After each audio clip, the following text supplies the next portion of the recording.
My son's fiancé mocked me when we met for the first time. Your dad only finished middle school. Seriously, can you even get a job with such low qualifications? She laughed heartily. Her father joined in. I can't believe he's an unemployed high school dropout. They belittled me, and to make things worse, they served food only for themselves, excluding me. The fiancé's mother said with a big smile, I prepare meals only for my family. I've never seen someone treated so badly during a meeting between two families. I decided to get back at the 5 rude people, including my son, and told them to say whatever they wanted before storming out of the restaurant. My name is Eric Roberts. I just turned 59 this year, and I have a 24-year-old son named Larry. But my relationship with my son is strained, and he never comes to my house. I've often regretted how I raised him, as this led to the situation we're in now. I lost my beloved wife when Larry was still in elementary school. My wife had been frail since childhood, and she passed away at the young age of 47. At my wife's funeral, I didn't care about the judgmental looks from relatives. I sobbed like a little kid.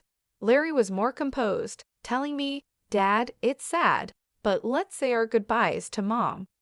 But my grief only lasted during the funeral. Back then, I was running a real estate business I had inherited from my father. The day after my wife's funeral, I woke up to phone calls from clients. That's right, I had loyal clients to take care of, and I had to raise Larry on my own. Those phone calls snapped me out of my grief, and I headed to my office. At the same time, I took part in school events and PTA meetings, filling the role my wife had played all by myself. There's no way my clumsy self could juggle work and school events perfectly on my own. I quickly gave up and decided to temporarily close my business. I handed over my clients to another real estate agency so I could spend time with Larry. But when I went to his school, Larry glared at me and said, Dad, I told you not to come. He even complained, don't tell anyone you're my dad. Without saying whose parent I was or why I was at the school, I would just be some stranger. Even today, I'm wearing a name tag that says Roberts as I participate in PTA activities.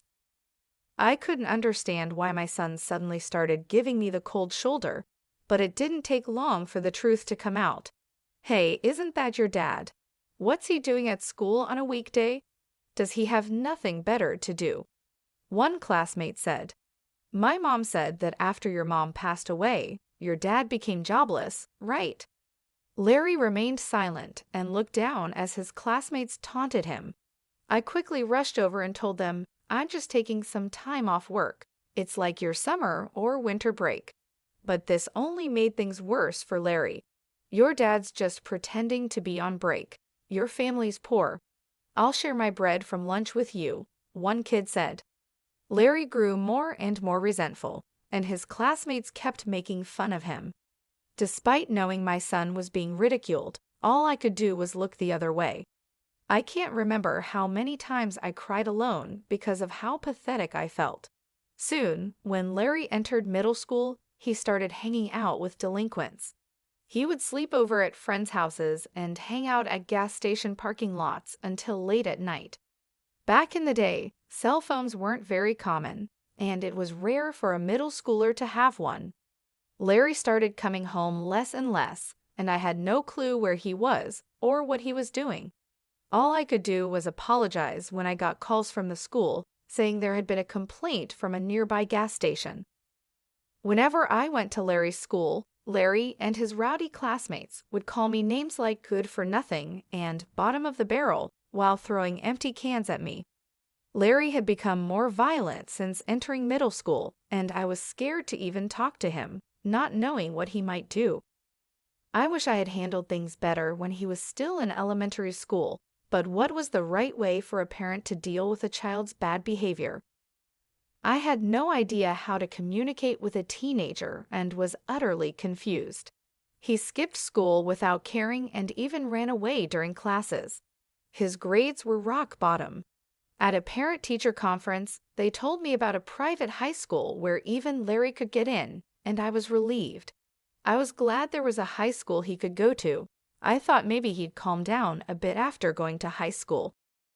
Just as I hoped, after starting high school, Larry began to take his classes seriously. He studied hard, started scoring a bit above average on tests, and even made it to college. But his disdain for me remained the same. Even after going to high school, he continued to bounce from one friend's house to another, never stopping by home. After getting into college, he started living alone in a dorm and paid his tuition by working part-time. He was living independently, which was commendable, but he was cold as ice towards me. Even after he started working, he never once came home. Then, out of the blue, when Larry was about 24, he called me. He said, "I've got someone I want to marry." Then he goes, "Next Sunday at 3 p.m., we're meeting up at a fancy restaurant, so be there," and lets me know the plans he made without even asking about my availability. I was like, hold on, this is too sudden. But when I got mad, he just said, "If you can't make it, don't bother," and hung up the phone with his cold attitude. I had mixed feelings, but he's my only son, so for his sake, I went to the fancy restaurant at the time he told me to. When I got to the restaurant, her folks were already there, and they were like, "Who are you?" All rude. I was like, "You call me out of the blue, and then ask who I am? Come on." But even though I was fuming, her folks just said, "No, we didn't call you," and they were just as cold as my son. Now my son Larry was standing there smirking. This guy was up to something. Still not sure I trusted what was happening, I headed inside the restaurant. There was no talk about Larry or his partner Kelly.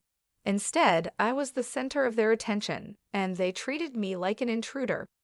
Then Larry started saying, "This guy here dropped out of high school and worked, but after Mom passed, he's just been loafing around, telling Kelly and her folks." I was like, "Hey, this isn't the time or place," but he didn't care. Then, to top it all off, Kelly burst out laughing, saying, "For real? Can a person even get hired with just a middle school education?" Kelly's dad added, "Wow, raised by a high school dropout and layabout, but you're here with a college degree and a job at a big company.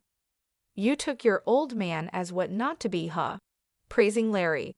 I was too tired to argue and was about to say what you want, I'm out of here, but then a waiter came in from behind me with the food. "Sorry for the wait," he said. "Oh right, the food hadn't even come yet." I was so upset I forgot. I tried to calm down, thought I'd just eat what was in front of me and leave, but the food that got brought out was only for Larry, Kelly, and Kelly's parents. The waiter said, "I'm sorry, we had a reservation for 5, giving me this look." Kelly's mom said, "Yes, that's correct. He's not our family, so don't mind him," giving the waiter a sweet smile. The waiter looked all kinds of uncomfortable and backed out. Just as I was about to lose it, Kelly's dad cut me off. He said, "We don't want anything to do with some deadbeat high school dropout. Our family and relatives are all bank employees, doctors working at major companies. You don't belong here. Please leave." That was enough. I said, "Is education and job history all you care about? Aren't you folks a bit off your rockers?" and got up to leave. To that, Kelly's dad said, "I work at Bank of New York Mellon, where education and job history really matter for clients' trust." But of course, a layabout like you wouldn't know. I said, "Oh my, you work at Bank of New York Mellon, huh? That's quite impressive," and walked out. I said that as I was leaving, but they didn't hear me. The next day, I paid a visit to Bank of New York Mellon, where Kelly's dad works. Being called a deadbeat by my son, his classmates, and my son's fiancée and her family, I must admit, I'm not actually a deadbeat. After my wife passed away, I temporarily closed my real estate business. Let me clarify, it was just a temporary closure. I didn't shut it down for good. After my wife's passing, I switched my business to online management so I could prioritize my son's school events and PTA meetings. When I had a physical store, most of my clients were neighbors, but after switching to online management, I could serve customers from all over the country, like people living in small towns about an hour's drive from the nearest train station, and even Americans living abroad. I started getting more consultations about renting and buying properties from these folks. Thanks to the internet, I could expand my property portfolio and cater to a broader clientele. Running a real estate business online made things possible that seemed like a dream. Additionally, I was quite active in stocks and investments as a hobby. Currently, I have $70 million deposited in Bank of New York Mellon, where Kelly's dad works. Upon arriving at the bank, I promptly requested to speak with the branch manager and informed him about everything that happened the day before. I said, "I was told by one of your employees that this bank operates on trust, built on educational background and work history. So I've lost all trust in this bank because of that statement. Could you please proceed with the account closure?" The branch manager kept apologizing profusely and finally explained the account closure process with a face on the verge of tears. "Oh, I almost forgot about something important. There's this troublemaker who has not paid the rent for the apartment I own for 3 years. I had been letting it slide, thinking he's my son, but no more. I mailed my son a notice demanding 3 years' worth of rent. 5 days later, Kelly's dad and my bonehead son came storming into my house. 'Why did you rat me out?' to the branch manager. 'That was underhanded, Dad. What's the deal with that notice? If you're the manager, cover for me.'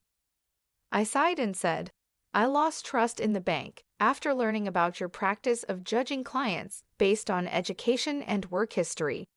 Are you panicking just because of what one person said? Do you have something to hide? And Larry, just because we're family doesn't mean you can skip paying rent. Pay your own rent.' Kelly's dad shouted, 'Because you went around stirring the pot, I got a bunch of complaints from my other clients. My boss chewed me out because of what you did. The nerve. Oh no, I didn't stir the pot. I just shared this story as casual conversation with my relatives and clients. I didn't tell them to close their accounts,' I said with a smile. My son snapped at me, 'What clients, Dad? You're just a deadbeat, aren't you? Do you think a deadbeat could afford to build a huge house like this in such a prime location and still maintain this lifestyle?' 'I even did some renovations recently,' I replied. My son looked baffled and said, 'Huh? What's that? Did you go into debt or something? I'm really fed up with you.' I took a break from my real estate job for a while and then switched to running an online business, which I'm still doing. 'How many times do I have to tell you I'm not a bum?' I said. My son turned pale and said, 'What? I had no clue. I thought you were just working part-time.' Kelly's dad started yelling, 'You're a real piece of work, keeping your occupation secret even from your own son.' Annoyed, I said, 'Say whatever you want,' and closed the front door. Outside, I heard them shouting, 'You've ruined my reputation. I'm gonna sue you. I can't believe I've been duped by my old man for this long. I'm not gonna let him do this to me.' They were making a ruckus, but after about 5 minutes of shouting, they seemed to get exhausted and it got quiet. Once they realized that shouting was meaningless, I figured they wouldn't bother coming around here again. I let out a sigh of relief and went to make myself a cup of coffee. Just then, I heard my son's voice outside again. 'You big fat liar. What are you still doing here?' I said as I looked out the window to see Kelly's dad and my son spray painting my front door. 'You've got to be kidding me. What are they up to now?' Just as I was about to go outside and give them a piece of my mind, I heard a police siren getting closer. Could it be that someone in the neighborhood called the cops? My hunch was right. When I went outside, the 3 of them were being detained by the police, who had shown up because of a neighbor's complaint. 'There he is, that big fat liar. I lost all my credibility at work because of him,' they shouted. The police calmly loaded them into the patrol car, saying, 'All right, we'll take it from here.' Then one of the officers, who seemed to have just noticed me, approached with a strangely cheerful expression. 'Sir, would you please come with us to give your statement?' 'Why me?' I thought, but I guess I'm the victim here. I'm gonna spill the beans on all their shenanigans. When we got to the police station, I showed the cops a video from my phone. It was footage from the security camera I installed at my front door. The camera had recorded all the yelling and antics. "What a great piece of evidence," the officer exclaimed with a sparkle in his eye, and my questioning was over in a jiffy. My son and Kelly's dad were given a stern warning by the police and had to sign a restraining order to keep their distance from me. It turns out the whole neighborhood had witnessed their crazy behavior. One of my son's coworkers who lives nearby had been blabbering about it at the office. "Hey, you won't believe it, but Larry was caught spray painting his own father's house and got hauled off by the cops." I was so shocked I recorded the whole thing. My son became the talk of the town at his workplace and with clients, and his boss ended up demoting him. I went to report the incident to Bank of New York Mellon again, where Kelly's dad worked.